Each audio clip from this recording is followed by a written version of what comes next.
የአምላካችን የእግዚአብሔር ስም የተባረከ ይሁን። ጠዋት ስመጣ በዚህ ጉባኤ መካከል እግዚአብሔርን ቃል ሳካፍል ስለ ምስጋና አንድ ነገር ብያቸው እግዚአብሔርን አመስግነን የጀመርነው። ከእግዚአብሔር ባህሪ በጣም ከሚገርመኝ ነገር አንዱ እግዚአብሔር የትም ብትሆኑ ምንም ሁኔታ ውስጥ ብትሆኑ ከናንተ ምስጋና ይቀበላል። ምን ለማለት እንደውም የእግዚአብሔር ባህሪ ጨካኝ ሁላ የሚመስልበት ሁኔታ አለ። ለምሳሌ እናንተ በጣም አንድ ውለታ የዋላችሁለት ሰው በጣም ብዙ ነገር ያረጋችሁለት ሰው በሆስፒታል ቢታመምና እንደውስ እያጣጣረ እስትንፋስ አጥሮት ብትሄዱ ያ ሰው እያጣጣረ አመሰግናለሁ ቢላችሁ አትቀበሉትም። አረ ቶ እንደው ስትድን እስር ቤት ከሆነ ስትወጣ ታመሰግነኛለህ ምናምን የምትሉት። እግዚአብሔር የትም ሆናችሁ ብታመሰግኑት ስትድን አይልም፣ ይቀበላል። አሜን አትሉ? ከእስር ቤት ይቀበላል ምስጋና እግዚአብሔር፣ ከሆስፒታል ይቀበላል እግዚአብሔር፣ ከቤተ መንግስት እግዚአብሔር ምስጋና ይቀበላል። በአንደኛ ቆሮንቶስ ምዕራፍ 3 ከቁጥር 1 ጀምሮ ያለውን የእግዚአብሔርን ቃል አነባለሁ። የእግዚአብሔር ቃል እንደዚህ ይላል። እኔም ወንድሞች ሆይ የሥጋ እንደመሆናችሁ በክርስቶስ ሕፃናት እንደመሆናችሁ እንጂ መንፈሳዊ እንደመሆናችሁ ልናገራችሁ አልቻልኩም። ገና ጽኑ መብል ለመብላት አትችሉምና ነበርና ወተት ጋትኳችሁ። ገና ሥጋውያን ናችሁ፣ እስካሁን ድረስ ገና አትችሉም። ቅናትና ክርክር ስለሚገኝባችሁ ሥጋውያን መሆናችሁ አይደለምን? እንደ ሰው ልማድስ አትመላለሱምን? አንዱ እኔ ጳውሎስ ነኝ፣ ሁለተኛውም እኔ አጵሎስ ነኝ ቢል ሰዎች ብቻ መሆናችሁ አይደለምን? አጵሎስ እንግዲህ ምንድነው? ጳውሎስ ምንድነው? በእነርሱ እጅ ያመናችሁ አገልጋዮች ናቸው። ለእያንዳንዳቸውም ጌታ እንደሰጣቸው ያገለግላሉ። እኔ ተከልኩ፣ አጵሎስ አጠጣ፣ ነገር ግን እግዚአብሔር ያሳድግ ነበር። እንግዲያስ የሚያሳድግ እግዚአብሔር እንጂ የሚተክል ወይም የሚያጠጣ ቢሆን አንዳች አይደለም። የሚተክልና የሚያጠጣ አንድ ናቸው። ነገር ግን እያንዳንዱ እንደራሱ ድካም መጠን የራሱን ደሞዝ ይቀበላል። የእግዚአብሔር እርሻ ናችሁ፣ የእግዚአብሔር ሕንፃ ናችሁ። ከእነርሱ ጋር አብረን የምንሰራ ነንና የእግዚአብሔር ጸጋ እንደተሰጠኝ መጠን እንደ ብልሃተኛ ናጺ አለቃ መሰረትን መሰረትኩ፣ ሌላውም በላዩ ላይ ያንጻል። እያንዳንዱ ግን በእርሱ ላይ እንዴት እንዲያንጽ ይጠንቀቅ። ከተመሰረተው በቀር ማንም ሌላ መሰረት ሊመሰረት አይችልምና እርሱም ኢየሱስ ክርስቶስ ነው። ማንም ግን በዚህ መሰረት ላይ በወርቅ ቢሆን በብር በከበረ ድንጋይም በእንጨትም በሳርም ወይም በአገዳ ቢያንጽ እያንዳንዱ ሥራ ይገለጣል፣ በእሳት ስለሚገለጥ ያን ቀን ያሳያልና እያንዳንዱም ሥራ እንዴት መሆኑን እሳቱ ይፈትነዋል ይላል የእግዚአብሔር ቃል። እንደኔ እድል ደርሷችሁ አገልጋይ ስትሆኑ እና ለአገልግሎት ወደ አንድ ቤተክርስቲያን ወይም ወደ አንድ ጉባኤ ስትመጡ ለአገልጋይ በጣም ፈተና ከሚሆንበት ጉዳይ አንዱ ምንድነው ብዬ የማስበው ሁላችንም አገልጋይ እንደመሆናችን መጠን ካገለገልን በኋላ የእግዚአብሔርን ቃል ዴሊቨር ካደረግን በኋላ በጣም ብንመሰገን በጣም ደስ ይለናል። ማለት በጣም ቆንጆ ጊዜ ነበረ፣ እንደው እንዳንተ አይነት አገልጋይ አይቻላቅም፣ በጣም ስትናገር ምናምን መባል በጣም ብዙዎቻችን ደስ እንደሚያሰኘን አውቃለሁ። እና ለሱም ይሁን እንደዚህ የሚያስብል ቃል ቢሰጠን እግዚአብሔር በጣም ደስ ይላል። አንፎርቹኔትሊ እኔን ዛሬ እንደገጠመኝ ደግሞ አንዳንድ ቀን እንደዛ የማያስብል ግን በልባችሁም በመንፈሳችሁም የእግዚአብሔር ሐሳብ እንደሆነ የምታውቁት ነገር ደግሞ ይገጥማችኋል እና እሱ ለማቅረብ ትገደዳላችሁ። እና ዛሬ የሆንኩት እኔ ይሄንን ነው ማለት ነው። በጣም በልቤ ሰሞኑን የቆሮንቶስ መጽሐፍ እያጠናው ስለሆነ ይሄ ቃል በልቤ በጣም ይመላለሳል። በሐሳቤ ላይ ይሄ ነው ያለው እና የእግዚአብሔር ፈቃድ ነው ብዬ ስለማስብ ይሄን ባካፍላችሁ በጣም ደስተኛ ሆናለሁ። ያነበብኩትን ቃል ከመካፈላችን በፊት ዝም ብሎ የቃሉን መሰረት እንድታውቁት የቆሮንቶስ ቤተክርስቲያን ትንሽ ገጽታዋን ባሳያችሁት በጣም ጥሩ ነው ብዬ አስባለሁ። ጳውሎስ ይሄን ደብዳቤ እንደጻፈው በጣም ብዙ ሰዎች ይስማማሉ። የዚህ መጽሐፍ ጸሐፊ እንደሆነ ብዙ ሰው እርግጠኛ ነው። እና ቆሮንቶስ የምትባለው ቤተክርስቲያን ያለችበት ከተማ የግሪክ ሀገር የአኪያ አውራጃ ዋና ከተማ ነች። ቆሮንቶስ ማለት ነው። ዋና ከተማ ከመሆኗ የተነሳ የብዙ ሀገር ዜጎች መጥተው የሚኖርባት ከተማ ነች ማለት ነው። እዛ ብትሄዱ የግሪክ ሰዎች ታገኛላችሁ፣ አይሁዶች ታገኛላችሁ፣ የሮም ሰዎች ታገኛላችሁ። በጣም በርከት ያሉ ሰዎች የምታገኙበት ልክ አሁን አዲስ አበባ ላይ እንደምታገኙት ለምሳሌ ከመሃል ሀገር ወደ ጥግ እየሄዳችሁ ቁጥር የሰው አይነት አንድ እየሆነ ይመጣል። ወደ አንድ ብሔር፣ ወደ አንድ ቋንቋ፣ ወደ አመን እየተጠጋ ይመጣል። ወደ መሃል ስትመጡ ደግሞ ዳይቨርሲቲው በጣም በከፍተኛ ሁኔታ እየሰፋ ይመጣል ማለት ነው። ቆሮንቶስም ከፍተኛ ከተማ ስለሆነች ንግድ የሚካሄድባት ወደብ ያለባት በዛ ዘመን በስልጣኔ በጣም የታወቀች ከተማ ስለሆነች ከየሀገሩ ሰው ይመጣባትና ይከማችባት ነበር። ከተማዋ እንደዚህ ከሆነች ቤተክርስቲያኒቱ ከዚህ የጸዳች ልትሆን አትችልም። የዛ ሪፕሊካ ነው የምትሆነው፣ ግልባጭ ነው የምትሆነው። ስለዚህ በቆሮንቶስ ቤተክርስቲያንም የግሪክ ሰው አለ፣ አይሁድ አለ፣ የሰለጠነ ሰው አለ፣ የተማረ አለ፣ ያልተማረ አለ፣ በኢኮኖሚ ከፍተኛ ደረጃ ላይ የደረሰ አለ፣ ያልደረሰ አለ። ምክንያቱም ቤተክርስቲያኒቱ የከተማው ነጸብራቅ ስለምትሆን ማለት ነው። በጣም ከተማዋ ከምትታወቅበት ነገር አንዱና ቤተክርስቲያንን ተጽዕኖ ውስጥ ከከተታት ነገር አንዱ የአፍሮዳይት ቤተ መቅደስ በ1800 ሜትር ከባህር ጠለል በላይ ከፍታ ላይ በጣም የተገነባ የአምልኮ ቦታ አለ። የጣዖት አምልኮ ይካሄዳል። ቆሮንቶስን ከሚፈትናት ነገር አንዱ ቤተክርስቲያኒቱንም ከሚያናውጣት ነገር አንዱ የጣዖት አምልኮ ነው ማለት ነው። ጳውሎስ ይሄን ደብዳቤ ሲጽፈው ባጠገባቸው አልነበረም፣ ኤፌሶን አካባቢ ነው። ግን በጣም ደክሟል፣ ከነሱ ጋር በጣም ጥሯል። የዚች ቤተክርስቲያን መስራች እሱ ነው፣ የተከላት እሱ ነው። በጣም ለየት የሚያደርገው የጳውሎስን ደብዳቤ በቆሮንቶስ ምንድነው ካላችሁ የቆሮንቶስ መጽሐፍ ልክ እንደ ሮሜ አይነት መጽሐፍ እንደ ዕብራውያን አይነት መጽሐፍ በጣም ትልልቅ ቴዎሎጂካል ኮንሰፕቶችን ለማብራራት የሚጣጣር መጽሐፍ ሳይሆን በቤተክርስቲያን ውስጥ የታዩ ግድፈቶችን ለማረም በጣም የተጋበት መጽሐፍ። ስለዚህ ጳውሎስ ከጻፋቸው ደብዳቤ ውስጥ 1/4ኛውን ይይዛሉ። አንደኛና ሁለተኛ ቆሮንቶስ ከአጠቃላይ መልእክት ውስጥ ሩቡን ይይዛሉ ማለት ነው። በጣም ሰፊ ሽፋን የሰጠው መጽሐፍ ነው ማለት ነው። አፍሮዳይት ብቻ ሳትሆን የባህር አምላክ የምን አምላክ የሚባል በዛ ከተማ በከፍተኛ ሁኔታ አምልኮ ይካሄዳል። እሱ ብቻ አይደለም። ቆሮንቶስ ቤተክርስቲያንን የሚፈትናት የዝሙት ኃጢአትም የመጣው ከዚሁ ነው። በመቶዎች የሚቆጠሩ በምርኮ የተያዙ ሴቶች ለአፍሮዳይት ቤተ መቅደስ ለአምልኮ የሚመጡ ወንዶች ጋራ የእንደዚህ አይነት ስራን ይሰራሉ። የዝሙት ስራ ይሰራል። ያ ነጸብራቅና ተጽዕኖ ቤተክርስቲያን ሳይቀር አጥቅቷታል። ጳውሎስ በኢየሱስ ክርስቶስ ወይም በክርስቶስ ኢየሱስ ከመምጣት በኋላ በሕግ ስራ ሰው እንደማይድን በከፍተኛ ሁኔታ ያስተማረ ሰው እሱ ብቻ አይደለም። የሙሴን ሕግ ክርስቶስ ኢየሱስ እንደፈጸመው ይናገርና እኛ ግን የክርስቶስ የሚባል ሕግ እንዳለና እሱን ትእዛዝ እንድንፈጽም የሚያበረታታ መጽሐፍ። በሌላ አነጋገር ምን እያልኳችሁ ነው? ሰው አንድ ጊዜ በክርስቶስ ኢየሱስ ድኛለሁ ብሎ መረን ከማይወጣበት ነገር አንዱ የክርስቶስ ሕግ የሚባል አለ። የክርስቶስን ሕግ እንድንፈጽም ያበረታታናል ጳውሎስ ማለት ነው። እቺን በደንብ ስሙ። የከተማ ቸርች ወይም በከተማ ውስጥ የተመሰረተች ቸርች አንድ አድቫንቴጅ አላት፣ ከአንድም በላይ ሊሆን ይችላል። ሌላ ደግሞ ዲስአድቫንቴጅ አላት። ለምሳሌ የከተማ ቸርች ከሆነ ለዘመናዊነት ቅርብ ነች። እንደዚህ አይነት ምርጥ ሳውንድ ሲስተሞች ሊኖሩ ይችላሉ። የቴክኖሎጂ ተጠቃሚዎች ልንሆን እንችላለን። በጣም የተማሩ የዚህን ዓለም ጥበብ የሚያውቁ ሰዎች በቤተክርስቲያን ሊኖሩ ይችላሉ። የቤተክርስቲያንን ስራ ቀለል ሊያደርጉልን ይችላሉ። ይሄ የከተማ ቸርች ጥቅም ነው።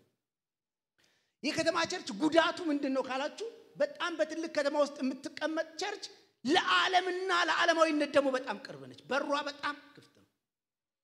እንደው ፕሪፈራል ኤሪያ ካለ ቸርች ይልቅ ወደ ከተማ የቀረበች ቸርች ዓለማዊነት ያጠቃታል። በሩ ቅርብ ነው። ዓለማውያን ሰዎች ገባ ወጣ ሊሉባት ይችላሉ፣ ሊኮረጅባት ይችላል። ስለዚህ የቆሮንቶስ ቤተክርስቲያን ከዚህ በጣም ያመለጠች አይደለም። በከፍተኛ ሁኔታ ቤተክርስቲያን ውስጥ ዓለማዊነት የገነነበት ቤተክርስቲያን ነው። አንፎርቹኔትሊ እኔ ልንገራችሁ የጸጋ ስጦታዎች ሊያውም ፌክ አይደለም፣ እውነተኛ የጸጋ ስጦታዎች በቆሮንቶስ ቤተክርስቲያን ኤክሰርሳይዝ ይደረጋሉ። አጋንንት እንደ ልብ ይወጣል፣ ሰዎች ይፈወሳሉ፣ የሚተረጎሙ ልሳኖች በጉባኤ መካከል ይነገራሉ። ይሄ ሁሉ የሆነ at the same time በዓለም ራሱ ተሰምቶ የማይታወቅ የኃጢአት አይነት አለ እና ዋስትና ላይሆን ይችላል እና ይመጻደቃሉ። እኔ ነብይ ነኝ፣ እኔ እንትን ነኝ ሊሏችሁ ይችላሉ። at the same time ግን ዓለማዊነት በከፍተኛ ሁኔታ በከተማይቱ ውስጥ አለ፣ በቤተክርስቲያንም አለ። እንደው ምንድነው የምታካፍለን እግዚአብሔር ቃል ካላችሁኝ በጣም በጣም ደካማና አጭር ጥናት ውስጥ ቤተክርስቲያን በከፍተኛ ሁኔታ በተግዳሮት ናት ብዬ አስባለሁ። ልክ የቆሮንቶስ ቤተክርስቲያን የገጠማትን አይነት ችግር አሁን ገጥሟታል ብዬ አስባለሁ። እና እሱን ተግዳሮትና እግዚአብሔር ከረዳይ ትንሽ መፍትሄ ነግሬያችሁ ጨርሳለሁ። እንዳልኳችሁ በእኔ ምልከታ ባይዘው እየሰማችሁ ነው? እሺ የሚሰማ ይዘው እንጂ ማሰሙ እዚህ ምን ታረጋላችሁ? እሺ በእኔ ምልከታ አሁን ቤተክርስቲያን በያዘችው የቁልቁለት መንገድ ለሚቀጥሉት ጥቂት ዓመታት የምትሄድ ከሆነ ልትወጣው የማትችለው ተግዳሮት ከፊቷ አለ። ቅድም ስነግራችሁ ነበር ቲክቶክ በሚባለው ፕላትፎርም በቀደም አንድ ሹፌር እያየው ነበር። እንደው ቫይራል ነበር እሱ ነገርና ሲኖትራክ ነው የሚነዳው፣ ወጣት ነው። ሲኖትራክ የሚያክል መኪና ይዞ ቆሞ እየደነሰ ይነዳል። እየተፈለገ ነው አሉ። አሁን ይነዳል። ኃላፊነት በጎደለው መልኩ እየደነሰ ሙዚቃ እየሰማ እየጨፈረ ይነዳል። እና እኔ ትዝ ያለኝ በአንዳንድ እንዝላል ሰዎች ምክንያት ቤተክርስቲያንም እንደዛ አንዳንዶች እየነዷት ይመስለኛል። የመጨረሻው ማርሽ አስገብተው ቁልቁለት ላይ ትመስለኛለች። ግን አምናለሁ እግዚአብሔር ጣልቃ ይገባል። አሜን። እስቲ ጫዋቸው አሜን በሉ እስቲ። አሜን። ምንም የተለየ አይደለም። ቆሮንቶስ በሉት ኤፌሶን በሉት የተለያዩ ትልልቅ የቤተክርስቲያን እንቅስቃሴ የተደረገባቸው ቦታዎች ያለማቋረጥ በዚህ ቁልቁለት ስለነዱ ዛሬ እዛ አካባቢ የቤተክርስቲያን ኤግዚስተንስ ጠፍቶ ቤተክርስቲያን የምትባል አትታወቅም። ቱርክ ሄዳችሁ ኤፌሶን እዚህ ጋር ነበር ይሏችኋል እንጂ ቤተክርስቲያን የለችም። ለምን ነዱ ያለ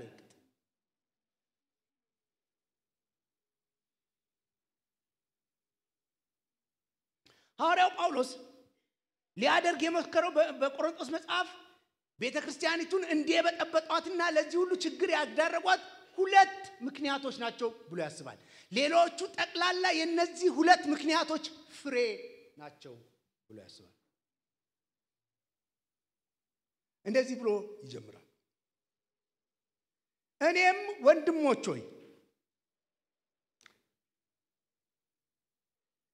የሥጋ እንደመሆናችሁ በክርስቶስ ሕፃናት እንደመሆናችሁ እንጂ መንፈሳዊ እንደመሆናችሁ ልናገራችሁ አልችልም።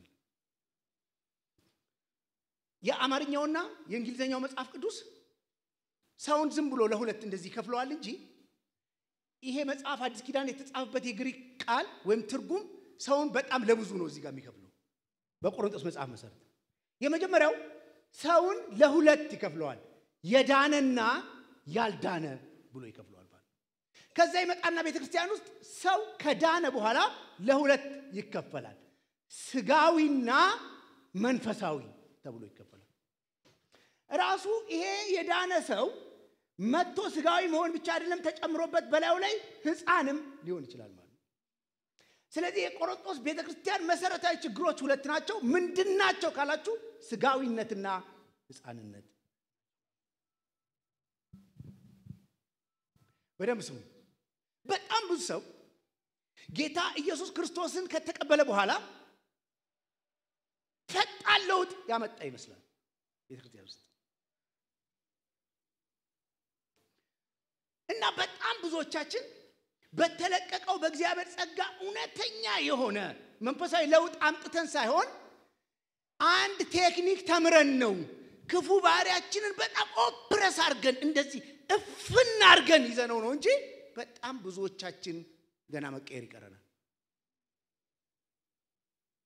የእግዚአብሔር ቃል ይመጣል፣ ወደኛ ይነገራል፣ እንድንለወጥ እግዚአብሔር ኢንቨስትመንት ያደርጋል።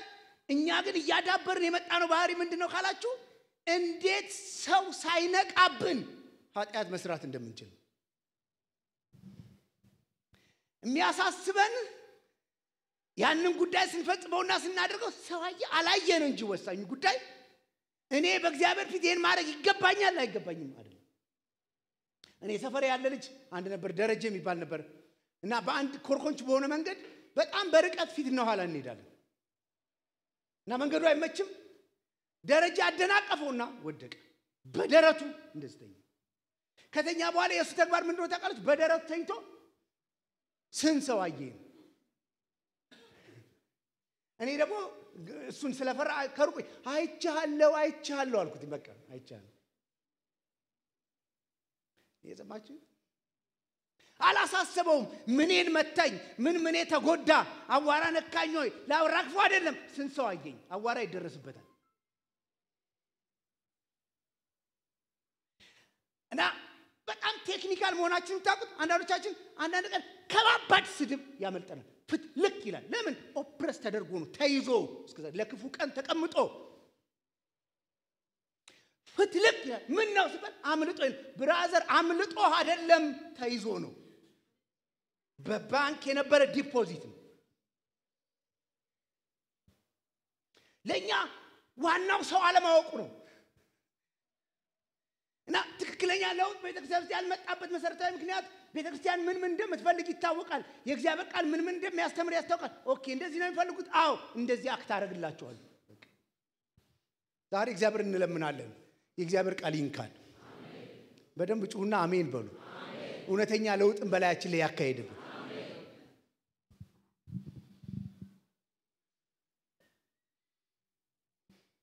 መንፈሳውያን ሰዎች ምን አይነት ናቸው ካላችሁ ይሄ ስጋዊ ማንነታቸውን በመስቀል ላይ ጠርቀው እንደሰቀሉ የሚያምኑ ናቸው። የተሰቀሉ ናቸው። እለት በሚመጣው የእግዚአብሔር ቃል ስጋዊነታቸውን እየጨቆኑ መንፈሳዊነታቸው እንዲያብብ የሚያደርጉ ናቸው። ማንም ሰው በፈቃዱ ሄዶ አሁን መስቀል ላይ ራሱን አይሰቅልም። ተሰቅያለሁ ማለት ሄጃውን ተንጠለጠልኩ ማለት አይደለም። በክርስቶስ ሆኜ ህይወቴ መስቀል ላይ ነው ብሎ ማመን ነው፣ መቀበል ነው፣ ፕራክቲስ ማድረግ ነው። ቅድም እንደነገርኳችሁ አሜን አሜን የለውም።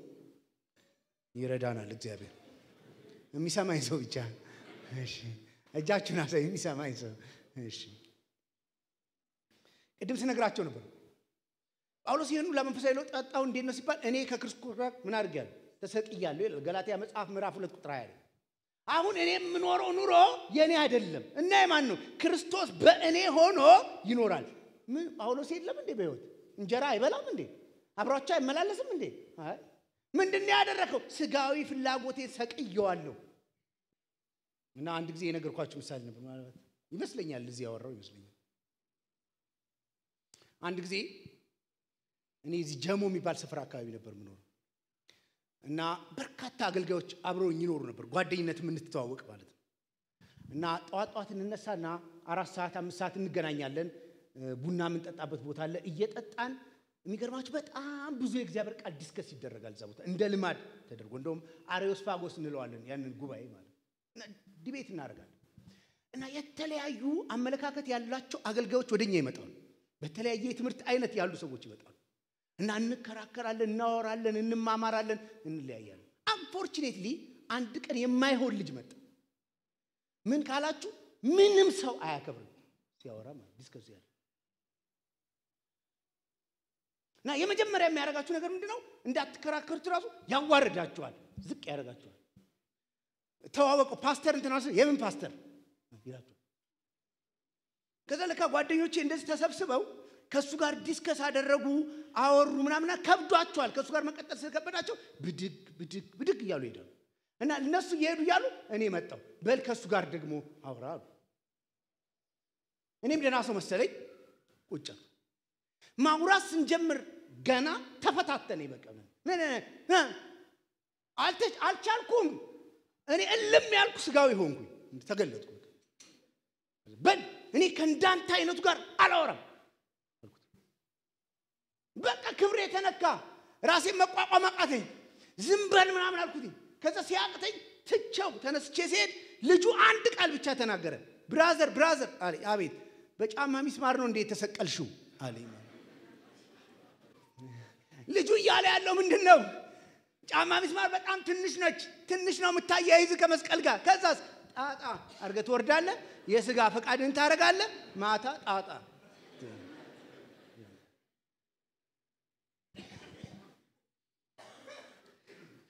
እና አሁን ስጋዊነት አንዳንድ ቀን ሲፈታተነኝ የጫማ ሚስማር ምትሏ ትመጣብኛለች አይምሮዬ ላይ ማለት ነው። እና ጌታን ለምነዋለሁ ችንካር አድርጋ ትለዋለሁ፣ በፈለኩ ቀን እንዳልወርድ፣ በፈለኩ ቀን ለቅቄ እንዳልሄድ ማለት ነው።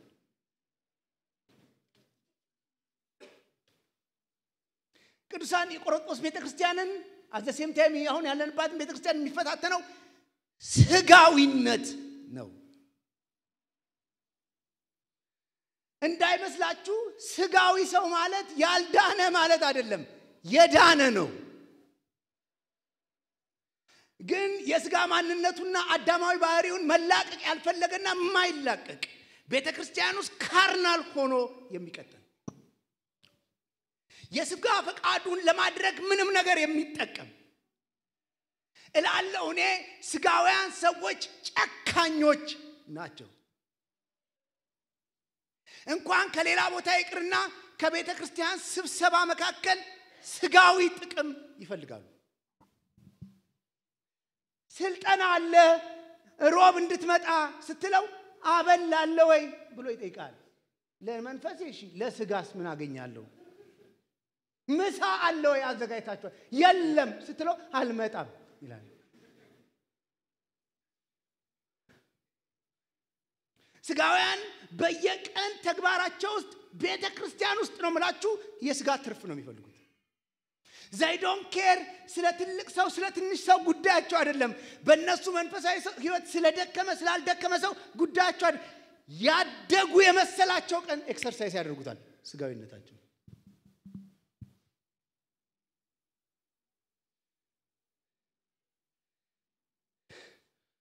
በቤተክርስቲያን ግንባታ ውስጥ በቤተክርስቲያን ማበብ ውስጥ ስጋውያን ጥቅም ካላቸው ይሳተፋሉ። በቤተክርስቲያን መፍረስ ውስጥም ጥቅም ካላቸው ይሳተፋሉ። ምንም ኬር የላቸው።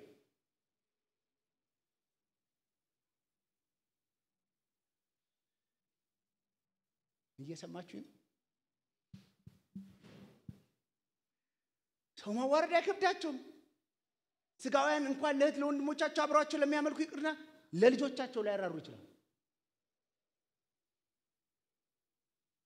እግዚአብሔርን አፈራም እንዴ ብትሉ ስጋዊ ሰው ምን ያረጋኛል ይላል። በጉባኤ መካከል በቤተክርስቲያን ውስጥ እንዲህ አይደረግም ስትለው ይደረጋል ይላል። ጥቅም እስከሰጠ ድረስ ይደረጋል። ጥቅም ካለው የፈለገውን ያደርጋል። ለዚህ ነው በቆሮንቶስ ያሉ ቤተክርስቲያን ሰዎች ጠቅላላ ኤክሰርሳይዝ የሚያደርጉ ጉዳይ ለስጋቸው ጥቅም ባይዘው የጌታን ራት አቢዩዝ እስከማድረግ ለስጋቸው ደርሰዋል። ሀብታምና ደሃ ተከፋፍለው እዛና እዚህ ሆነው ምርጥ ግብግብና የማይረባ ለይተው ይበላሉ። ባይዘው በእነሱ ምክንያት ነው የጌታ ራት ትንሽ ያስደረጉብን። ድሮ የጌታ ራት እንደዚህ ከበው ነው በቃ የሚበሉት ማለት ነው። የጌታ ራት ነው ተብሎ ጌታ ኢየሱስ ክርስቶስ ራት እንዳደረገው ነው የሚበላው ማለት ነው። እነሱ ግን እዛ ቡድን ላይ ተሰብስበው በቃ የጌታ ራት አንድ አይነት ይሁን ትናንሽ ይሁን ተብሎ በቤተክርስቲያን የተወሰነው በዛ ነው። እግዚአብሔር ይላቸው። የሚሰማኝ ሰው አለ?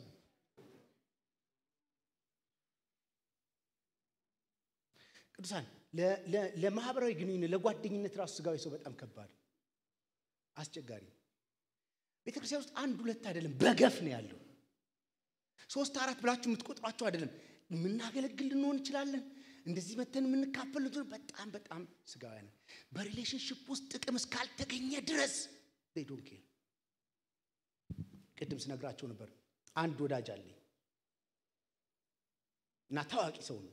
ባይዘው የማልፈራው እሱ እዚሁ እያለ አንድ ቀን መስክሬያለሁ እና በጣም ሌላ ጓደኛ አለኝ ነው ቤተክርስቲያናችን እዚህ መጥቶ አገልግሏል። በጣም ጎበዝ ሲያስተምር በጣም ወደው አንድ ፓስተር አለ። ፓስተር ሳቢ ይባላል። እና ሁለቱን ላስተዋውቃቸው ነው። ይሄኛው በዚህ በኩል ቆሟል። ሳሚ ይባላል ተዋውቀው አልኩት። ምንም ትኩረት አይሰጠውም። እሺ እሺ ይለኛል። ሳሚ በጣም ምርጥ አገልጋይ ነው ይሏሉ። እሺ እሺ ሳሚ ሲያስተምር ብታየው ይሏሉ። እሺ በጣም እየተናደድኩ መጣሁ ነው። ለምን ምንም ሊያከብርልኝ አልቻለም ጓደኛዬ። ሳሚ ደግሞ የቤተክርስቲያን ፓስተር ብቻ አይደለም በግሉ ስራ የሚሰራ ነው። ትልቅ ደሞዝ ያለው ሰው ነው። ከዛ ለወጥ አርኩና ሳሚ እኮ አልኩት እሺ የዩኬኤድ ካንትሪ ዳይሬክተር ነው ስለው ኧረ እባክህ እኔ ደግሞ ጨመርኩለት ደሞዙ ይሄን ያክላል ስለው ይሄማ ጠቃሚ ሰው ነው። ፓስተርስ አይጠቅምም፣ አገልጋይስ አይጠቅምም። ለስጋዊ ሰው እንደዚህ ነው በቃ መንፈሳዊ ጉዳይ ረብ የለውም።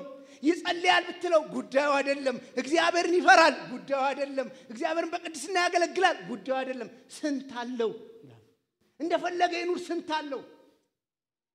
ስጋዊ ምኞታችሁን ያሸንፍላችሁ። እስቲ ጮኻችሁ አሜን በሉስ። on the other hand ክፋቱ ምን እንደሆነ ታውቃላችሁ? ስጋውያን ሰዎች መንፈሳውያን ሰዎችን ሁሉ እያሸማቀቁ ይኖራሉ። ደፋሮች ናቸው፣ ጨካኞች ናቸው፣ ፊት ለፊት ነው የሚናገሩት፣ ማንንም አያከብሩም። ቤተክርስቲያን ዛሬ የተነሳ በጣም ጻለች በስጋዊ መንፈስና ምኞት ከሆነ በጣም የፈለገውን ነገር ያደርጋል። ማንንም አይፈሩም ስጋውያን። ጳውሎስን የሚያክል አገልጋያቸውን ስጋውያን ስለሆኑ እንደዚህ ብለው ተናገሩት። ጳውሎስ ወንጌል አልገባውም ማለት አልቻለም። እንደ አጵሎስ አይደለም።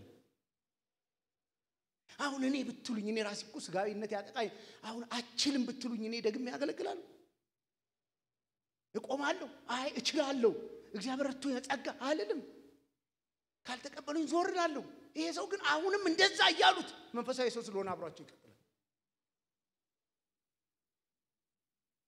በደም ስሙ። የቆሮንቶስ ቤተክርስቲያን ስጋዊነት ብቻ አይደለም፣ ከስጋዊነት ጋር ተያይዞ ተደብሎ አብሮ ሊመጣ የሚችል ችግር አለ። ምን? ህፃንነት ያጠቃቸው ህፃናት ናቸው። መጽሐፍ ቅዱስ ታውቃላችሁ ሁላችሁም ህፃንነትን የሚኮንን መጽሐፍ አይደለም፣ ግን በእድሜ ሲሆን ነው። ጌታ ኢየሱስ ክርስቶስ እንደ ህፃናት ካልሆናችሁ መንግስተ ሰማያትን ምታታርጉም አትወርሱም። እንደ ህፃን አይነት የይቅርታ ልብ ከሌላችሁ ነገርን ማተውና ማትረሱ ከሆነ ለማለት ፈልጎ ነው። ግን ብታምኑም ባታምኑም በህፃን የሚያምር በትልቅ ሰው የማያምር ብዙ ጉዳይ አለ። አሁን እናንተ የወለዳችሁት የ3 ወር የ4 ወር የ6 ወር ልጅ ጡጦ እንደዚህ ይዞ እግሩን አልጋ ላይ አጣምሮ ምናምን ብታዩት ደስ ነው የሚላችሁ። ቶሎ ካሜራ ነው የምታወጡት፣ ካፕቸር ላድርገው ደስ ይላል። በቃ ጣን ራቆቱን ነው። የ40 ዓመት ጎልማሳ እዛው መኝታ ቤት እዛው አልጋ ላይ ጡጦ ይዞ እግሩን አጣምሮ ልታየው አትፈልግም። መልሰህ በኢየሱስ ስም ነው የምትለው። ካሜራን አትፈልግም፣ ፎቶ ላንሳው አትልም። በትልቅነት እድሜ የማያምር የህፃንነት ባህሪ ያለ ስትማሩ ራሱ በጉባኤ መካከል ስትነገሩ ራሱ አሁን ጊስንዴ ስኩል አስተማሪዎች አሉ። እነሱ የሚያስተምሩት እዚህ ባደርግ ምን ደስ አይልም። አሁን ተረት ብነግራችሁ ደስ አይልም። አያጅቡ እዚህ ጉባኤ መካከል ጦጢቷን እንዲህ ብሏት በጣም ነው ደስ የሚል። ግን ክፉ አይደለም፣ በራሱ መጥፎ አይደለም። ያለ እድሜያችሁ የምታደርጉት የትኛውም ነገር መጽሐፍ ቅዱስ አያበረታታም። እየሰማችሁ ነው? ያው አሜን አሜን ስለሌለው ቼክ ማድረጊያ መንገድ ስለሌለው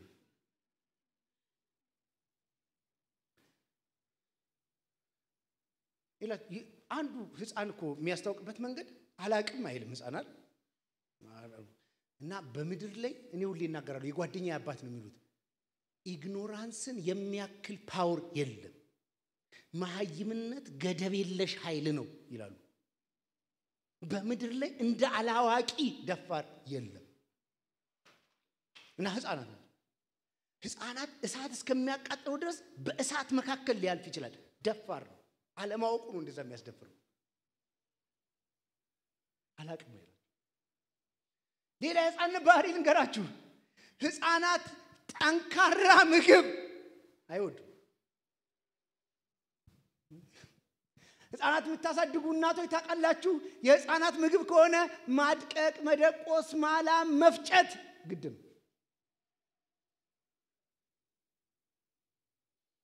አሁን ቤተክርስቲያን ውስጥ የተለመደው በጣም ብዙ ጠንካራ ምግብ የሚመስለው አንዳንድ ጉዳዮችን በግልጽ ተናግረን ስንቆጣ ምናምን ጠንካራ ይመስለዋል። ምንድነው የምትሰርቁት? ምንድነው የምታመነዝሩት? ምናምን ብሎ አንድ ሰው በድፍረት ከተናገረ ሲወጣ ጠብቀን በእውነት ዛሬ አጥንት የሆነ ነው። መጽሐፍ ቅዱስ በፍጹም እንደዚህ አይነት ትምህርትን አጥንት አይለውም። የመጀመሪያ ትምህርት ነው። የትም ሃይማኖት ውስጥ ብትሄዱ የምታገኙት ኤሌመንተሪ ትምህርት ነው። እግዚአብሔር ቤት በመቆየትና በመብሰል የምታገኙት አይደለም። እንደዚህ አይነት ትምህርት ቀላል ናቸው። ኤክስፔክትድ ነው፣ ከአንድ ክርስቲያን የሚጠበቅ ነው። መጽሐፍ ቅዱስ ሳንቲፊኬሽንን ፕሮሰሱን እንድታቁ የመንጻትን ስርዓት እንድታቁ እድገትን እንድታቁ ክርስቲዮሎጂውን እንድታቁ የሚጣጣር መጽሐፍ ሆኖ ሳለ ይሄን ጠንካራ ትምህርት እንለዋለን። ጠንካራ ስላልሆነ ነው ጳውሎስ በመካከላችሁ በግልጽ ቃል ዝሙት እንዳለ ይሰማል ማለት ለህፃን የሚሰጥ ትምህርት ነው። ህፃን ጠንካራ ምግብ አለመብላቱ ብቻ አይደለም በከፍተኛ ሁኔታ አንድ ህፃን የሚቸግራችሁ ደግሞ አልበላም ይላል። አሁን ቸርች የተቸገረችው ህፃናት በዙ ከዛስ አልበላም። ይሄውላ ፖስተር ይሄውላ ማስታወቂያ ይሄውላ ምን ለምን መጣ አልበላም የሚል ሰው በስቱ ግድ የለም እየተከታተሉ እናትና አባት ግድ የለም እቺን እኔ ይላለው አንዴ ያዘፍኑዋል እኮ ህፃናት ልጆች እናት ታቅፋለች አባት ይከተላል። ልጁ ጥቅሙ ለራሱ ቢሆን ቢያቅ ተጋፍቷቸው ይበላል። ቤተክርስቲያን ኑ ተማሩ ልመና ግድ የላችሁም የሚመጣው አገልጋይ ብታዩት ይሄ ማለት እንደዚህ ይዞ ጉርሻ እንደምዘው ጥቅሙ ለእናንተ እንደሆነ ብታቁት ክርስቶስን ለመምሰል እንደሚጠብቅ ብታቁት መንፈሳዊ የሚሰጣችሁን ክብር ብታቁት ተጋፍታችሁ ነው የምትገቡት። ተመዝግባችሁ ነው የምትማሩት። ለምናችሁ ነው የምትመጡት።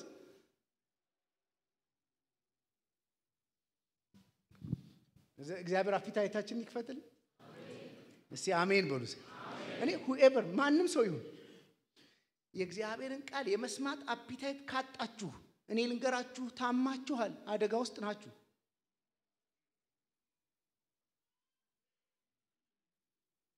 በቃ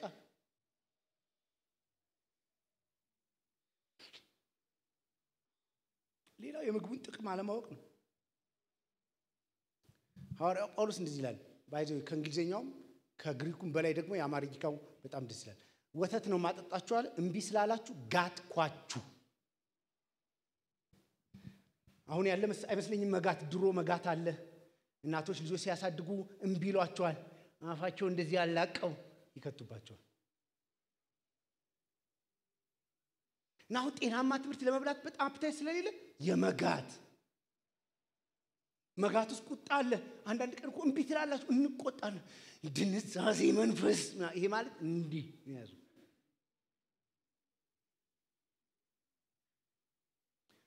ያቅተናል እንቆጣቸዋለን እንጮሃለን የሆነ ነገር እናደርጋለን። ለምን የእግዚአብሔር ቃል ምን ያህል ምርጥ እንደሆነ ጠቃሚ እንደሆነ ለህይወት ምን ያህል አስፈላጊ እንደሆነ የገባቸው አንዳንድ ሰዎች እንድትጡላቸው ይታገላሉ። እምቢ አንዳንድ ሰው ይመጣና አንድ ሰው ቁንጭጭ እዚህ ምን ይላል እኔ እኮ በቀላሉ አልነካም። መንፈሳዊነት ይመስላል። በቀላሉ አለመነካት መንፈሳዊነት ነው። የእግዚአብሔር ቃል በቀላሉ አለመውሰድ መንፈሳዊነት ነው። ለአንዳንድ እኔ ልንገራችሁ በቀላሉ አለመነካት ከመንፈሳዊ ነገር በጣም የመራቅ ምልክት ነው። በቀላሉ የእግዚአብሔርን ፕሬዘንስ የሚያቅ እግዚአብሔር በዚህ ጉባኤ መሆኑን የሚያቅ ሰው በቀላሉ የሚነካ ማልቀስ መንቀጥቀጥ እግዚአብሔር መፍራት በታላቅ ፍርሃት ሆኖ እግዚአብሔር የህፃንነት ባህሪ አይደለም የማቹር ሰው ነው። እያደጋችሁ ስትመጡ የሚሆን ነው።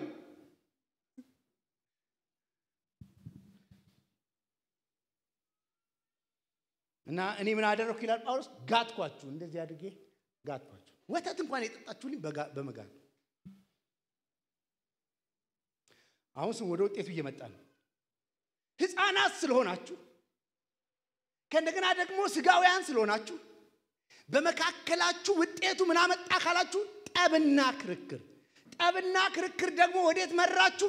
ወደ መለያየት ቡድንተኛ ወደ መሆን። እዚህን ልንገራችሁ ጳውሎስ ቤተክርስቲያንን ከመሰረተ በኋላ ወደዛች ቤተክርስቲያን መጥቶ ያገለገለው አጵሎስ ነው። አጵሎስ በጣም ተናጋሪ ሰው በንግግር ሐዋርያት ሥራ መጽሐፍ ሄዳችሁ ስታነቡ አጵሎስ የተማረውና የሚያውቀው ራሱ እስከ ዮሐንስ ጥምቀት ድረስ ባለ ዕውቀት ከማንም ጋር ኮምፒተንት ሆኖ ተወዳዳሪ ሆኖ ያገለግላል። በቃል እና በንግግር የበረታ ነበር ይላል መጽሐፍ ቅዱስ። ግን የሚያቆስ ዮሐንስ ጥምቀት አቂላና ጵርስቅላ አገኙትና የጌታን መንገድ ከበፊት ይልቅ ገለጡለት። አስቡ እስከ ዮሐንስ ትምህርት ድረስ ይሄ አገር ያናወጠ ሰባኪ ሲገለጥለት ደግሞ አስቡ ሄዳ ቆሮንቶስ ከዛስ በጥበብ ቃል በእግዚአብሔር ቃል ባይዘው አውቆ አይደለም ለራሱ ፈልጎት አይደለም እግዚአብሔር በሰጠው ጸጋ ሲያስተምራቸው ጳውሎስ አይችልም የአጵሎስ ነው። ህፃናት እንዲህ ናቸው። አንዳንድ ሰዎች ትሰማላችሁ እኔ እኮ ከንትና ውጪ አልሰማም ይሏቸዋል እና ጎበዝ ይመስሏቸዋል። ህፃንነት ነው። አሜን። አይ በደንብ አሜን። እኔ ዩቲዩብ የምሰማው እንትናን ብቻ ሌላው አልሰማም እና በጣም ማቹር ይመስሏቸዋል። ህፃን ጳውሎስ ደግሞ ግሪክ ስለሆኑ ወደዛ ሰፈርና ከተማ ሲመጣ እኔ ወደ እናንተ የመጣሁት በንግግር የቃል ብልጫ አይደለም በጣም ተጠንቅቄ ነው የግሪክ ፍልስፍና እንዳይመስላችሁ የእግዚአብሔርን ኃይል በመግለጥ ነው የመጣሁት አውቄ ነው ንግግሬን ያለዘብኩት ጥበብ ጠፍቶኝ አይደለም ወደ እናንተ ከመምጣቴ በፊት አቴና ነበርኩ በአቴና ያሉትን ፈላስፎች እንዴት ቻሌንጅ እንዳደረኩ ታውቃላችሁ ነገር ግን እናንተ ጋር ስመጣ ንግግሬን ልዝብ ያደረኩት ክርስቶስ ብቻ በልባችሁ እንዲሳል ፈልጌ ነው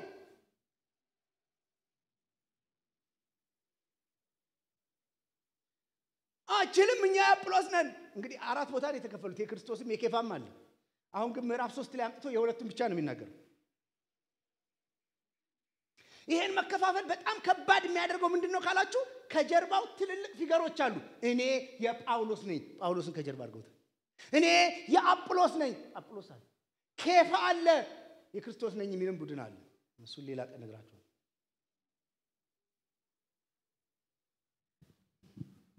ከዛ ጳውሎስ ማድረግ ያለበት ማን ምን እንደሆነ ማስረዳት ህዝቡን እናንተ የእግዚአብሔር እርሻ ናችሁ ጳውሎስ አጵሎስ ኬፋ ምንድናቸው በእርሻው ላይ የሚሰሩ እግዚአብሔር ጸጋ የሰጣቸው ሰራተኞች እባካችሁ ከዚህ በላይ አትመልከቱ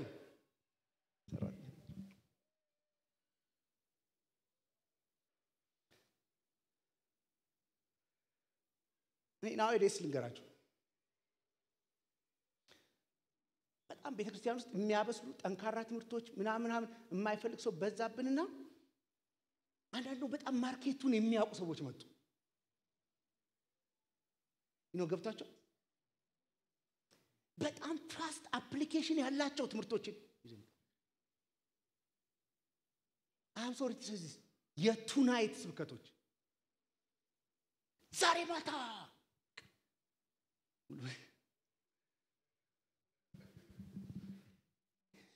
የስብከታቸው አፕሊኬሽን ፍጥነት ይገርመኛል ጨርቁን ነካሹ በቃ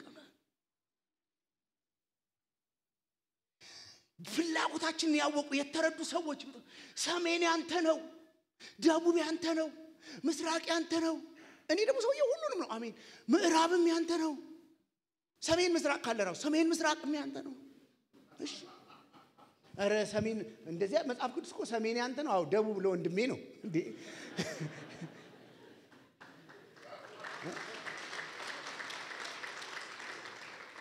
አይ ካጨበጨባችሁ በደንብ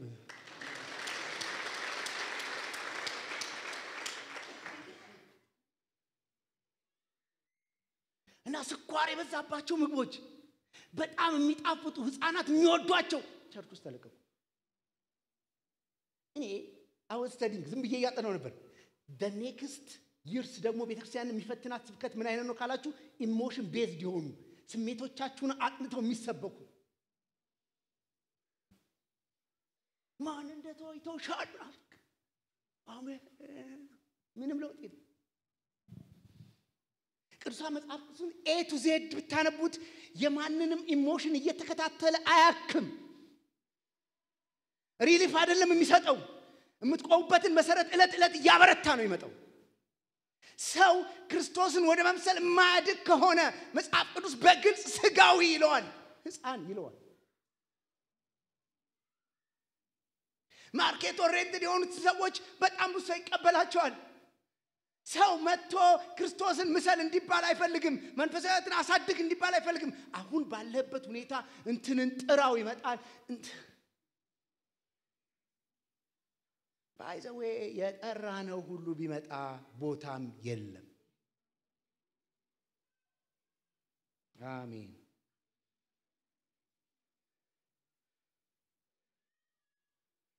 አሁን ያገልጋዩን ሮል ይናገራል እኔም ወደ ማጠቃለያ እየመጣሁ በመጀመሪያ ደረጃ ማንንም አገልጋይ እንደ እርሻም እንደ ህንጻም እናንተ መካከል ሊሰራ ከመጣ ማወቅ ያለበት መሰረቱ ተመስርቷል አሜን አናንሶ አንዳንድ የሆነ ነገር ይከፍትና ከዛስ እሺ የኛ ልዩ ነው ይላል ምንም ልዩ አይደለም መሰረቱ ኦሬዲ ተጥሏል እሱ ማን ነው ክርስቶስ ነው ማወቅ ነው ካሁን ወዲያ የተለየ መሰረት በቤተ ክርስቲያን ውስጥ አይሰራም የተለየ የሚባል ነገር የለም አንድ መሰረት አለ ኢየሱስ ሌዳው እንደዚህ ተመስርቷል ጫዋቹ ለምን አሜን አትሉ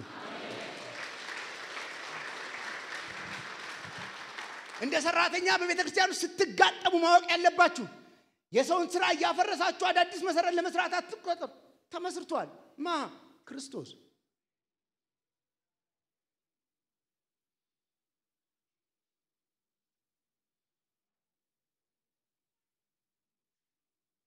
ስለዚህ ምን እናድርግ አንድ ማስጠንቀቂያ ሰጣቸው ማንንም በዚህ መሰረት ላይ የሚያንጽ ከሆነ እሺ ተጠንቀቁ እየሰማችሁ ለምሳሌ አንድ ሰርጅን በጣም የሚታወቅ ሐኪም የሰው አካል ከፍቶ እስኪ ገጣጥመው ድረስ እንደሚጠነቀቀው ከዛም በላይ በእግዚአብሔር ስራ ውስጥ ተጠንቀቁ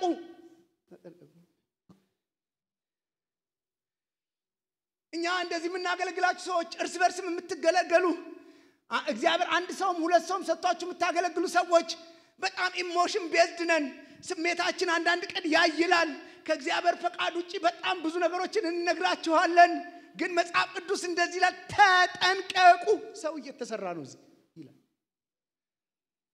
ምን ለማድረግ ለማነጽ ተጠንቀቁ አገልግሎት ከሚያስፈራይ ነገር አንዱ ይሄ ነው ጥንቃቄ ይጠይቃል ዝም ብሎ መጽሐፍ ቅዱሳችሁ ብድግ አድርጋችሁ የምታወሩት አይደለም የምትናገሩት አይደለም ተጠንቀቁ ምን መሰረቱ ላይ እንዴት እንደምትገነቡ አንድ ሰው ስታገኙ በእግዚአብሔር ቃል ምን እንደምታደርጉት ተጠንቀቁ አንድ አሁን የረሳው ስም አለ መጽሐፍ ቅዱስ ትምህርት ቤት ስንማር የተነገረው የእግዚአብሔርን ቃል አለ ወይም መጽሐፍ ቅዱስን ከፈለኩ የፈለኩትን አስብለዋለሁ አለ መጽሐፍ ቅዱስ እንደዚህ ነው የሥጋ ፈቃዳችሁ ምኞታችሁ ልታስብሉት ትችላላችሁ እንደምንም አጣማችሁ ግን መጽሐፍ ቅዱስ ተጠንቀቁ ለአንድ ሰው ስትመሰክሩ ተጠንቀቁ ይሄ ብቻ አይደለም ጥንቃቄው በምን እንደምትሰሩ ተጠንቀቁ ይልና 6 ማቴሪያል ይጠቅሳል 6ቱ ማቴሪያል 3ቱ ከምድር በታች የሚገኙ በብዙ ጥረት ተፈልገው የሚመጡ ሲሆኑ 3ቱ ከምድር በላይ ናቸው በቀላሉ የሚገኙ ናቸው እንደዚህ አለ ጳውሎስ አንዳንዱ ይመጣና አለ እሺ በወርቅ በከበረ ድንጋይ በአልማዝ ያንጻል አንዳንዱ ደግሞ ይመጣና በአገዳ በሳር ከእንደገና በእንጨት ይገነባል በደም ስሙ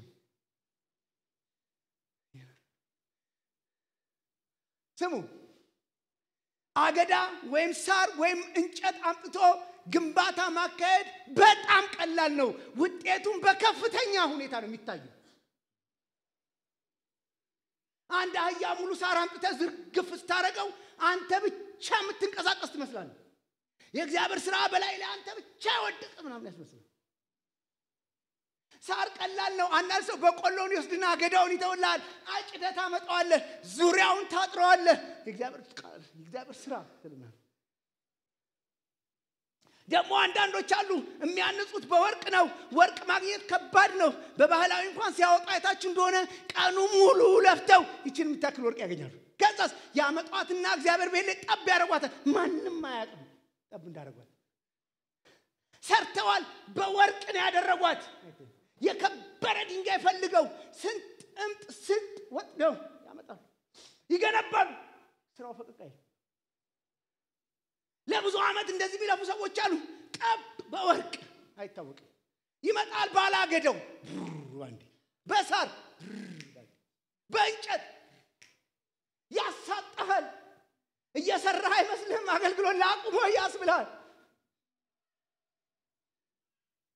ቅዱሳን በሁለቱም መስራት ይቻላል ይላል መጽሐፍ ቅዱስ። ግን አንድ ቀን በሁለቱም ላይ እሳት ይለቀቃል። ባላገዳ የለህም፣ ባለወርቅ የዛለት ብቅ ትላለች። አሜን ለምን አትሉ? እዚህ ጮኻችሁ አሜን በሉ። ለምትሄዱ አገልግሎት ብቻ አይደለም፣ ለእግዚአብሔር የምታደርጓትን የትኛውንም ነገር ወርቅ ማድረግ ትችላላችሁ። እንደኔ የማገልገል ዕድል ሲሰጣችሁ መጽሐፍ ቅዱሳችሁ ብድግ አድርጋችሁ የምታውቁትን ጥቅስ አርጋችሁ አለይ ምናምን ብላችሁ ሆነ ነገር አገዳ ባገዳ አርጋችሁ ትሄድ ትችላላችሁ። የምታውቁትን የሆነ ቃል ክፍት አድርጋችሁ መታችሁ አለይ አምልኳችሁን መዝሙራችሁን መታችሁ እዚህ አገዳ ባገዳ ሳር በሳር ማድረግ ትችላላችሁ። ግን ካሰብክበት ተጠንቅቀህ እግዚአብሔርን ፈርተህ እግዚአብሔርን ሕዝብ አክብረህ ወርቅ አርጎ ይዞ መምጣት ይቻላል። እምትሰጧትን መባና አስራት ወርቅ ማድረግ ይቻላል። አስባችሁበት ተጨንቃችሁበት አንዳንድ ሰው እኮ እዚህ ይመጣል፣ እሺ ይገባል፣ ዝም ብሎ ያገኘው ነው አገዳ ነው ሳር ነው። ትልቅ ስለሆነ ትንሽ ስለሆነ አይደለም፣ ኢንቴንሽን እዛ ላይ አይደለም፣ ፎከስህ አምልኮ ላይ አይደለም። አንዳንድ ሰው ቅድም ስላቸው ነበር፣ ታክሲ ተሳፍሮ ይመጣል፣ ነርቶ ይመጣል፣ እዚህ ይቆማል፣ ይዘመራል፣ እሱ መብራት ይቆጥራል። ምንም አዲስ መብራት አልተጨመረም፣ የሳምንቱ ነው በቃ። አንዳንድ ሰው ያልቅበታል፣ መብራቱ ስፒከር ይቆጥራል፣ ያልቅበታል፣ እቺ ነጫጫን ይቆጥራል በቃ። እና ብንን ይላል፣ በመሃል ጭብጨባ ያስገባል፣ ብንን ይላል፣ አንዳንዴ እልልታ ምናምን ያሰማል። ከየትም መጥቶ ማለት ነው። ኖ ኢንቴንሽናሊ እዚህ አንድ ሰዓትም ቆይ 2 ሰዓት፣ ይሄ እግዚአብሔር ሰዓት ነው፣ አምልኮዬ ይገባዋል፣ እልልታዬ ይገባዋል፣ በማስተዋል አደርገዋለሁ ብለህ ወርቅ አድርገህ መምጣት ይቻላል። እንደኔ እድል የሰጣችሁ ሰዎች ይሄ ቃል ምን ይላል? እግዚአብሔር ምን ለማስተላለፍ ፈልጎ ነው? እነከሌ ምን አሉ? መጽሐፍ ቅዱስ እንዴት ያስተምራል ብሎ መቆፈር ወርቅ ማድረግ ይቻላል። ወርቅ ግን አይታይም፣ ብዛት የለውም፣ በከፍተኛ ሁኔታ ከቨሬጅ አያደርግም። የከበረ ድንጋይ ጥቂት ሰው ነው የሚያገኘው፣ አልማዝ ጥቂት ሰው ነው ያለው። ስለዚህ ጳውሎስ አንድ መፍትሄ ሰጥቶ ይጨርሳል። እኔ አትመጣም እያላችሁ ነው፣ አትመጣም ይሉታል፣ ፈርቶናል፣ አይመጣም ምናምን እያሉ የቆሮንቶስ ሰዎች ያወሩ እመጣለሁ፣ በቅርብ እመጣለሁ፣ እኔ ከመምጣቴ በፊት ግን ጢሞቴዎስን እልክላችኋለሁ አላቸው። እየሰማችሁ ነው? ጳውሎስ የልጅ ችግር የለበትም፣ ረጅም ጊዜ አገልግሏል። መካን አይደለም፣ ወላድ ነው። በሄደበት ሁሉ የሚወልድ ነው። እኔ እላለሁ ብታስሩትም ይወልዳል፣ ብትፈቱትም ይወልዳል። ለምሳሌ ስለ አናሲሞስ ብትጠይቁት ጳውሎስ በእስራቴ የወለድኩት ልጄ ነው። ሰውየው እስር ቤትም ልጅ ይወልዳል፣ ችግር የለበትም። ጳውሎስ በርካታ ልጆች ቢኖሩትም ለዚህ ኮሚሽን ግን እኔ ጢሞቴዎስን እልክላችኋለሁ። ለምን? ጢሞቴዎስ ከሁሉም የተሻለ እግዚአብሔርን ቃል ስለሚያውቅ አይደለም። ከጢሞቴዎስ የሚበላልጡ ደቀ መዛሙርት አሉት፣ በእግዚአብሔር ቃል ይበረቱ። ጢሞቴዎስን እምልክላችሁ ምክንያት እኔ በአብያተ ክርስቲያናት እየዞርኩ የምኖረውን እና የምሰራውን የህይወት አይነት እርሱ እኔን ስለሚመስል በመካከላችሁ መጥቶ ዲስፕሌይ ያደርገዋል፣ ያሳያል። እናንተ የሚያስፈልጋችሁ በጣም ምርጥ ሰባኪ አይደለም፣ ህይወት የሚገልጥላችሁ። የሚሰማኝ ሰው አለ? ቤተክርስቲያን አሁን በመጽሐፍ ቅዱስ ዕውቀት በጣም ተባርካለች። በጣም ብዙ ሰው ከመጽሐፍ ቅዱስ ትምህርት ቤት እየወጣ ነው። በኮንቴክስት በግሪክ በዕብራይስጥ የሚያስተምር በጣም ብዙ ነው። ቤተክርስቲያንን የቸገራት በኮንቴክስት የሚያስተምር አይደለም፣ በኮንቴክስት የሚኖር። ስለዚህ ጢሞቴዎስን ምልከው ስለ ጢሞቴዎስ ጳውሎስ ይመሰክራል። ጢሞቴዎስ ጳውሎስን የሚመስል ነው። እንደዚህ ብሎ ሁለተኛ ጢሞቴዎስ ላይ መስክሮለታል። አንተ ግን ትምህርቴን፣ አካሄዴን፣ እምነቴን፣ መከራዬን፣ ስደቴን ተከተልክ ይሏል። መርጦ አይደለም የተከተለው፣ ተከትሏል ሁሉ። የጳውሎስን ጨርቅ መፈወስ እኮ መከተል የሚፈልግ ብዙ ሰው ነው። ቢሆንብኝ የሚል ሰው ብዙ ነው። ጳውሎስ እኮ በቀላሉ አጋንንት የሚያስወጣ ነው። ገና ወደ ከተማው ሲገባ የእግዚአብሔር ክብር ያለበት ብሎ አጋንንት ሳይቀር ይሄን እኮ መውሰድ ቀላል።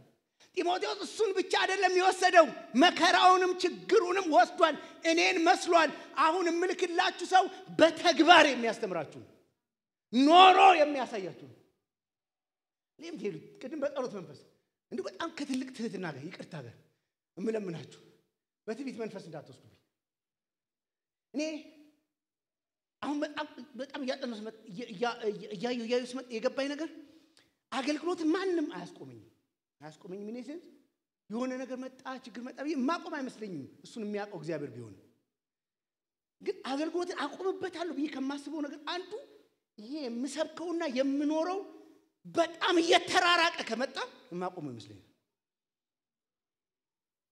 አሁንም እየተፍጨረጨርኩ ነው ማገልግላችሁ ግን ኤክስትሪምሊ እየተራራቀ ከመለው ውጪ እየኖር ከሆነ አገልግሎት ፈታኝ ነው ምንም አያረግልም እንደሚንሿሿ ጸናጽል መሆን ቅዱሳን አብራችሁ በመትኖራችሁ ሰዎች መካከል በጣም ብዙ ከመናገር ይልቅ ህይወት ዲስፕሌይ አድርጉ ወንጌል ምን እንዳደረጋችሁ አሳዩ ምን ያህል እንደቀየራችሁ እንደለወጣችሁ አሳዩ ፍቅራችሁን አሳዩ ቸርነታችሁን አሳዩ ማካፈላችሁን አሳዩ ከዘፍጥረት እስከ ራእይ የሰው ጆሮ በጥቅስ አታደንቁ እማትኖሩትን አትናገሩ ስለዚህ ጳውሎስ ሌላ አስተማሪ ልኬ ሌላ ቴዎሎጂ ትምህርት ቤት እናንተ ጋር ከምከፍት ጢሞቴዎስን ልኳለሁ በምን በህይወትና በኑሮ የእግዚአብሔር ቃል ምን ያህል ለዋጭ እንደሆነ ያሳያቸዋል እግዚአብሔርን መፍራት ማለት ምን እንደሆነ ያሳያቸዋል እግዚአብሔርን በጽድቅ በቅድስና ማገልገል ማለት ያሳያቸዋል ስለዚህ እምልክላችሁ እኔን የሚመስል ዲስፕሌይ ነው ጢሞቴዎስ ይቅርታ አድርጉልኝ የቁጥር ችግር ቤተክርስቲያን አልገጠማትም ከ30 ከ40 ዓመት በፊት የአባቶቻችን ጸሎት አብዛን የሚል ነበር በዛን አሁን ባታምኑ ከ30 ሚሊዮን በላይ ጴንጤ ኢትዮጵያ ውስጥ አለ እኔ ሁሌ እላለሁ ጸሎት ደግሞ ትንሽ መቀየር አለበት አጥራን መልክ ደግሞ አድርግብን በሄድንበት ቦታ ልጅ ኢየሱስ ክርስቶስን ደግሞ እናሳየው ካለበዛ መከፋፈሉና መለያየቱ በከፍተኛ ሁኔታ ይቀጥላል ዛሬ እላለሁ ሰዎች ፖለቲካሊ ያገኙት አይደንቲቲ በክርስቶስ ካገኙት አይደንቲቲ እየበለጠባቸው ብሔራቸው በክርስቶስ ካገኙት ማንነታቸው እየበለጠባቸው እኔ ነግራቸዋለሁ በኢየሱስ ያገኘነው ይበልጣል እዚህ የተሰበሰብነው አንድ ስም ስለምናቅ እዚህ የመጣነው በቋንቋ ስለምንመሳሰል አይደለም በመልክ አንድ አይነት ስለሆነን አይደለም ያሰባሰበና የምናቀው አንድ ኢየሱስ አለ እስቲ ጫዋቹ አሜን በሉስ እንቆማለን ለእግዚአብሔር